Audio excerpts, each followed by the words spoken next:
Carly, Michigan Democrats are feeling the heat over a now deleted Facebook post criticizing parents who want a say in their kids' education. Joining us now, Tudor Dixon, former steel industry professional and Republican candidate for Michigan Governor. Tudor, thank you for taking time. Let me just quickly show our viewers that now deleted post so they have an idea of what the Michigan Democrat Party posted. They said this, quote, "The purpose of a public education in a public school is not to teach kids only what parents want them to be taught. It is to teach them what society needs them to know." And continues there, going on to say essentially that the client of the public school is not the parent, but the entire community, the public. Tudor, did the Michigan Democrat Party say the quiet part out loud there?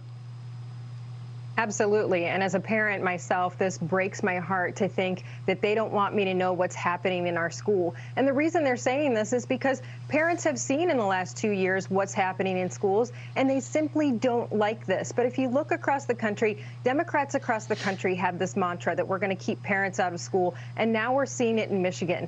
Now, they came out and they deleted this post 36 hours later after people like me and others were saying, this is illegal in the state of Michigan. We have state law that protects parents when it comes to education. And they came out and they said, oh, this was wrong, and it doesn't reflect our elected officials or our candidates. But we need to not forget that Governor Gretchen Whitmer went to Virginia to campaign with Terry McAuliffe after he said the same thing in Virginia. And as you pointed out, it didn't go very well in Virginia. So, Tudor, are we seeing what happened in Virginia play out in Michigan?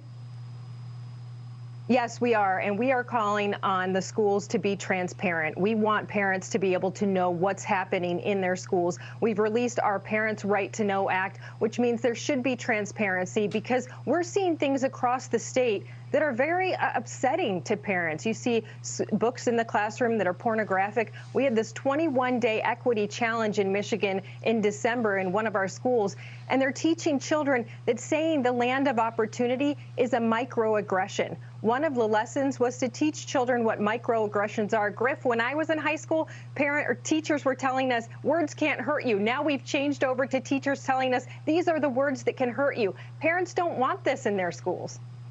Sticks and stones. Quickly, before we run out of time, Tudor, I do want to talk about something happening in Michigan, and that is the Office of Auditor General releasing a January 1, 2020 to 2021, and the number of deaths, COVID-19 deaths of patients in long-term care. Now, here's quickly the numbers. You can see there it's undercounted by 1,511 because it was 5,675 reported by the state initially, but yet this auditor's report shows 7,010. What's going on? This is something so many people have been fighting to get this actual number because it seemed like the count was off from the very beginning. We heard them saying, we know the count, we don't have time to take the count. They waffled back and forth on this, but these are people's lives. These are people's loved ones that they lost. And let's just be honest. You've dealt with this in New York. You know this situation. We have the Governor Cuomo of Michigan and Gretchen Whitmer. Now she's saying, well, these numbers might not be accurate. At the end of the day, this is pure incompetence. People lost their loved ones, and it was because policies that were held during COVID were the wrong policies, and they were dangerous. She was told in March of 2020 it was absolutely the most dangerous thing she could do to put COVID-19 patients into nursing homes, and she did it anyway. Yep. And now we have a discrepancy in the numbers. It looks fishy.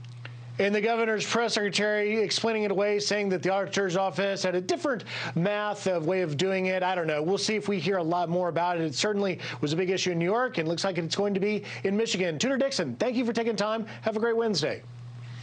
Thank you. Carly.